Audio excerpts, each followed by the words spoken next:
आज हम एक नया चैप्टर स्टार्ट कर रहे हैं जिसका नाम है लाभ और हानि। लाभ और हानि चैप्टर मतलब मैथ के हिसाब से भी इम्पोर्टेंट है और लाभ और हानि हमारी जो मेन जिंदगी है उसके हिसाब से भी इम्पोर्टेंट है।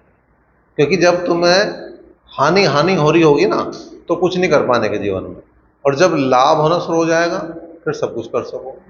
ठीक है ना। कोई भी व्यवसाय करा, नौकरी ना लेगी तो क्या करोगे? व्यवसाय करोगे, कोई बिजनेस करोगे, क्योंकि पैसा कमाने के दो ही तरीके हैं।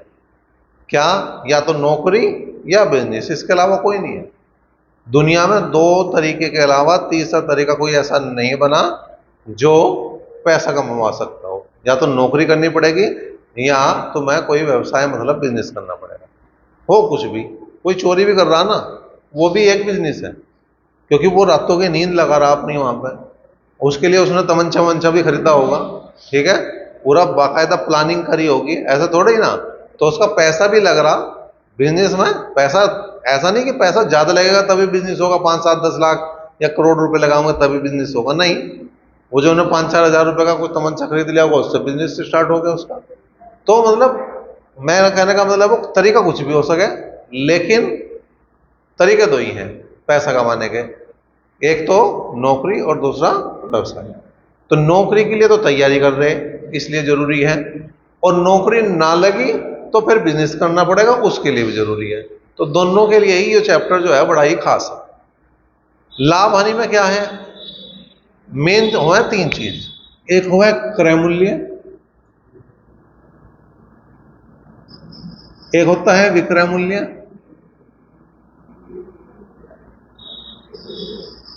एक होता है अंकित मूल्य।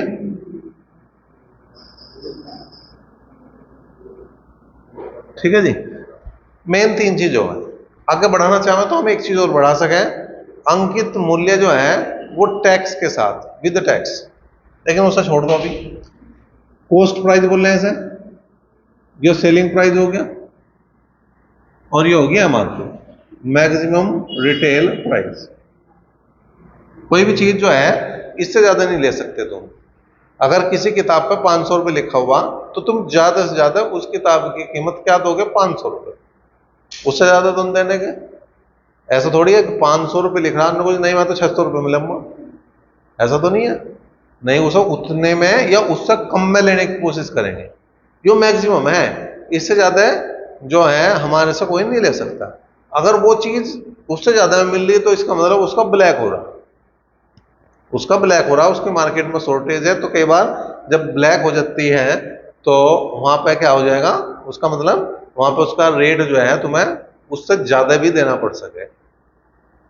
अब होता क्या है, अगर तुम्हें क्रय से विक्रय पे जाना, अगर तुम्हें क्रय से विक्रय पे जाना या विक्रय से क्रय पे आना, तो यहां पे दो ही चीज की बात होगी, या तो लाभ की बात होगी या हानि की बात होगी।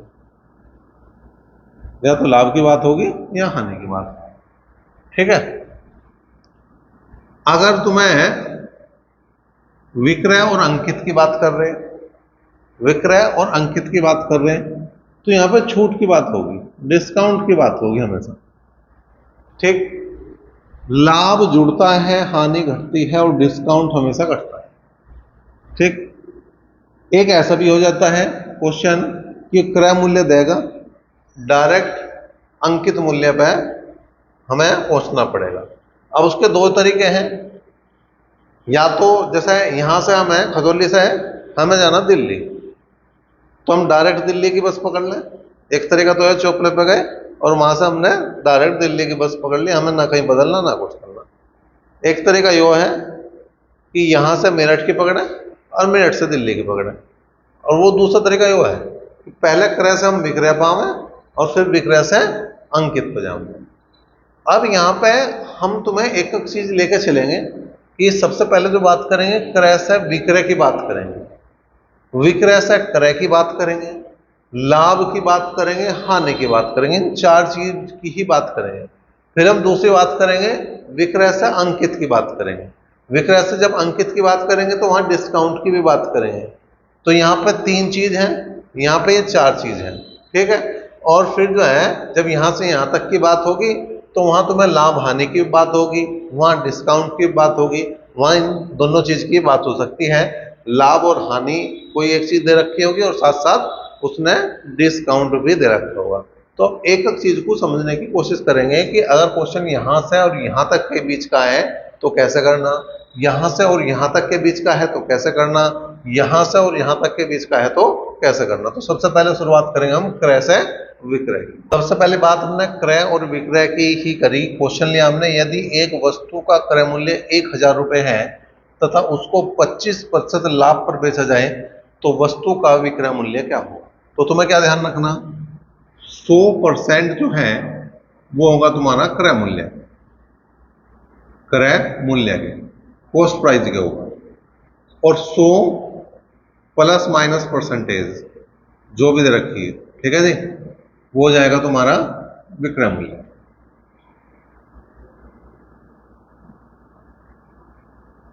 बात समझ में आई। 100% जो हमें क्या रखना, वो क्रय मूल्य के बराबर रखना, और 100 प्लस माइनस x% बराबर वो रखना विक्रय मूल्य के। अब इसका मतलब क्या है प्लस माइनस का, अगर लाभ हो रहा तो 100 में जोड़ के लिखेंगे और हानि हो रही तो घटा के लिखेंगे। जैसे वो क्वेश्चन है 100% बराबर किसके है, क्रय के। अब क्रय मूल्य कितना है, जिस पर खरीदा गया। क्रय मूल्य कौन सा हो, जिस पर हम खरीद रहे किसी वस्तु को। विक्रय मूल्य क्या हो, जिस पर हम किसी चीज को बेच रहे। तो 100% बराबर ये हो गया 1000 रुपये। 100% बराबर वो क्या हो गया, 1000 रुपये हो गया। अब यहां पे क्या है, 25% का लाभ हो रहा, तो हम क्या करेंगे, जोड़ेंगे। 100 में 25 जोड़ेंगे, कितना हो गया 125। 125% बराबर किसको हो जाएगा, सेलिंग प्राइस का हो जाएगा, विक्रय मूल्य का हो जाएगा।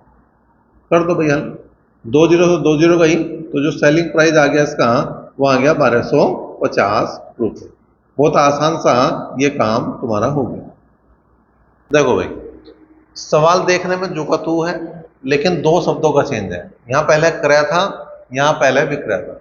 अब यहाँ विक्रय हो गया, यहाँ क्रय हो गया। क्या है, दोबारा देखो, यदि एक वस्तु का विक्रय मूल्य 1000 रुपये है तथा उसको 25% लाभ पर बेचा जाए तो वस्तु का क्रय मूल्य कितना है। तो यहाँ पे क्या है, पहले जहां 1000 रुपये में हम खरीद रहे थे वहां 1000 रुपये में हम बेच रहे हैं। तो 100% बराबर क्रय मूल्य के, और क्रय मूल्य तो पूछ रहा हूं इस बार, क्रय मूल्य तो पता नहीं मुझे। जब पता नहीं तो वो चीज तो मुझे निकालनी। 25% का लाभ है तो लाभ को जोड़ के लिखेंगे 125% बराबर इसके विक्रय मूल्य के। विक्रय मूल्य रखा इसने कितना भैया, 1000। ठीक है, 20 चौक 80 और 20 पंजे 100, सॉरी 25 चौका 100 और 25 पंजे 125। 5 से हमने भाग दिया तो ये 200 बार कटा, और कुल मिला के जो कॉस्ट प्राइस आ गया वो कितना आ गया, 800 रुपया। ठीक है भाई, ये 800 रुपये इसका कॉस्ट प्राइस मतलब क्रय मूल्य है। तो जहां जब हम इसे क्रय मूल्य मान रहे थे, परसेंटेज सेम थी तो विक्रय मूल्य 1250 आ रहा था। अब हमने विक्रय मूल्य मानना, परसेंटेज वही है, तो क्रय मूल्य कितना रह गया, 800 रुपये रह गया। तो मैंने यो दिखाने की कोशिश करी इसमें कि चाहे तो तुम्हें क्रय मूल्य दे रखा हो, चाहे तुम्हें विक्रय मूल्य दे रखा हो, एक चीज से हम दूसरी चीज पर आसानी से जा सकते हैं। अभी और लेंगे हम क्या, कि हमें अब क्या देगा, वो क्रय भी देगा विक्रय भी देगा। परसेंटेज किसकी पूछ लेगा, लाभ की या हानि की परसेंटेज, वो कैसे निकालना। तीसरे क्वेश्चन की हमने बात करी, क्या है, यदि एक वस्तु का क्रय मूल्य 1000 रुपये है और उसको 1200 रुपये में बेच दिया। अब क्या उसने हमें परसेंटेज नहीं दिया कि उसे लाभ हो रहा है हानि, वो पूछ रहा तो वस्तु का लाभ प्रतिशत क्या होगा, परसेंटेज लाभ पूछ रहा कितना है। अब इसे करने के दो तरीके हैं हमारे पास। क्या, पहला तो यही जो सामने लिखा हुआ 100% बराबर किसके होगा, क्रय मूल्य के। और क्रय मूल्य कितना भाई, क्रय मूल्य है 1000। ठीक है, 100 प्लस लाभ है तो प्लस लिख देंगे, परसेंटेज बराबर किसको हो जाएगा, विक्रय मूल्य के 1200। अब हमने क्या करा, 2 जीरो यहां साफ करी, 1 जीरो यहां साफ करी, तो बचा क्या भाई, 100 प्लस एक्स बराबर 120। या मैं क्या कह दूंगा, 120 में 100 गए, 20% का यहाँ पे क्या है, लाभ है। एक तरीका तो ये हो गया। एक तरीका क्या हो सके, मैं थोड़ा सा डायरेक्ट दिमाग लगाऊं और यहां एक नया सूत्र बनाऊं कि 100% बराबर तो हो जाएगा क्रय के, 100% तो हो गया क्रय मूल्य के। ठीक है, और x% जो हो जाएगा वो जाएगा लाभ या हानि के। ऐसा थोड़ी है कि हर क्वेश्चन में लाभ ही आऊंगा। एक मैम यूं भी तो पढ़ रहा अभी तक, जितने भी क्वेश्चन दिए सारे लाभ के लिए, हानि का कोई क्वेश्चन नहीं, तो अगला क्वेश्चन हम हानि का ही लेंगे। ठीक, तो यहाँ पे क्या है, 100% बराबर क्रय मूल्य के, 100% बराबर क्रय मूल्य हो गया तुम्हारा 1000 रुपए का, 100% बराबर 1000 रुपए के। अब लाभ है या हानि, यो हमें कब पता लगेगा?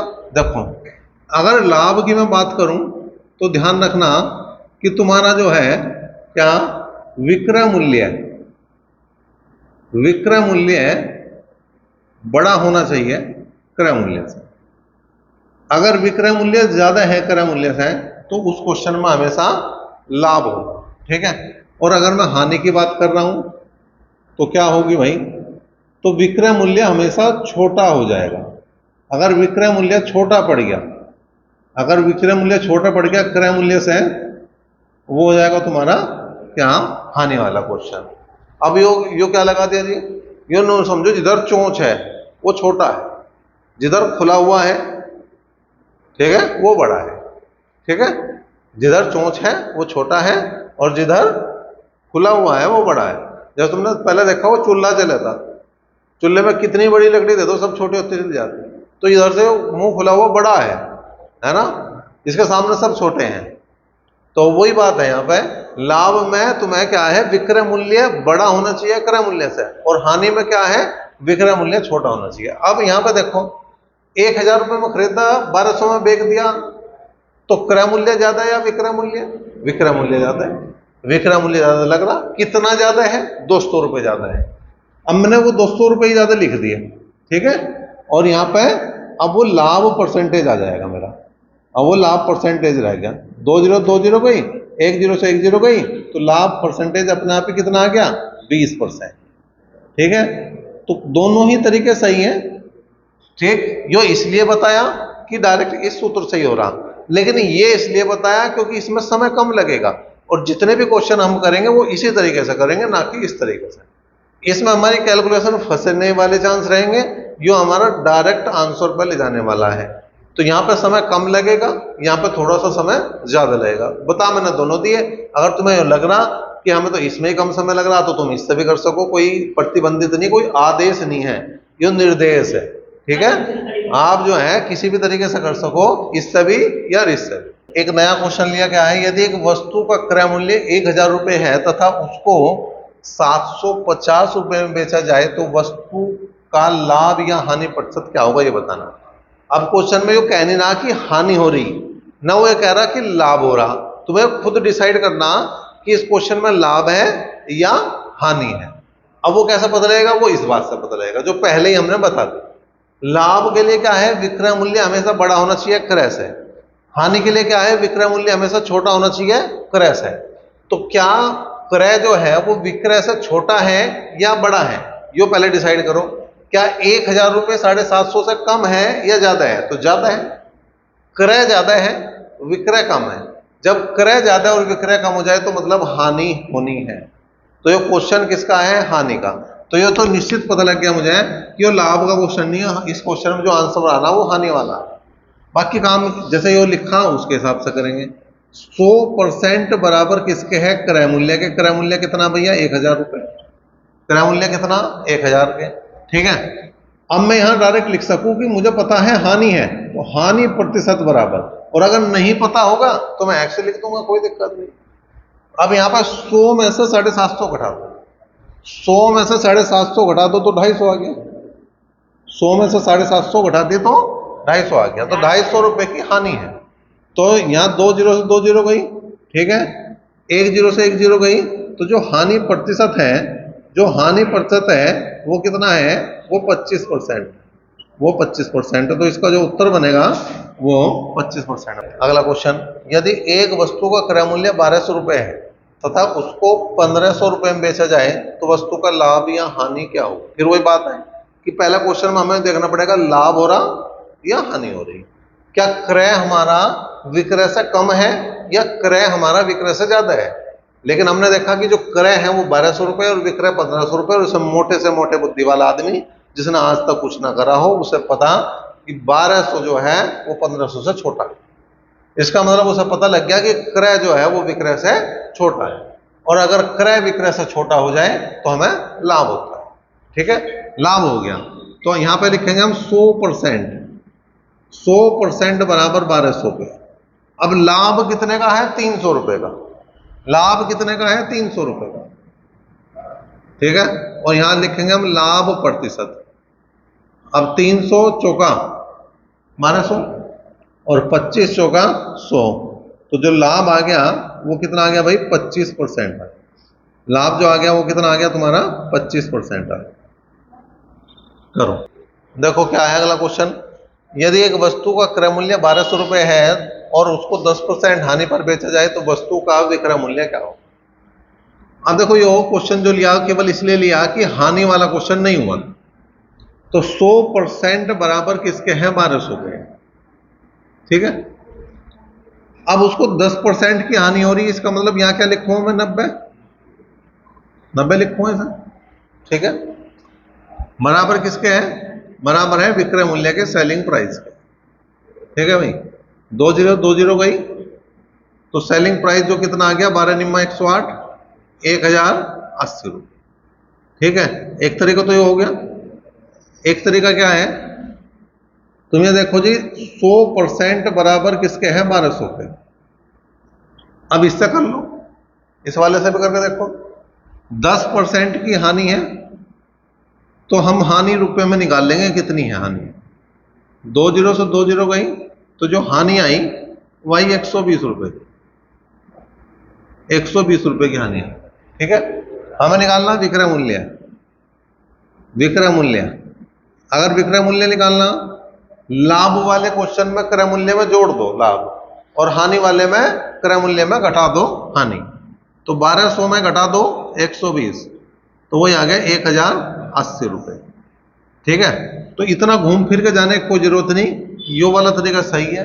हमारा समय भी बचेगा, हमारी कैलकुलेशन भी कम होगी, हमारे दिमाग पर जोर भी कम पड़ेगा। जो यहाँ ज्यादा जोर लगा रहे हैं ना, उसे कहीं किसी और क्वेश्चन में लगाऊंगे, जीके में लगाऊंगे, रीजनिंग में लगाऊंगे, जरूर थोड़ी सारे दिमाग मैथ में लगा मैं। अभी कुछ जहाँ दिमाग वाले क्वेश्चन आएंगे वहां दिमाग लगाऊंगे, लेकिन जो इस टाइप के क्वेश्चन कहीं आ रहे हैं तो उन्हें तो हम डायरेक्ट करने की हम कोशिश करेंगे।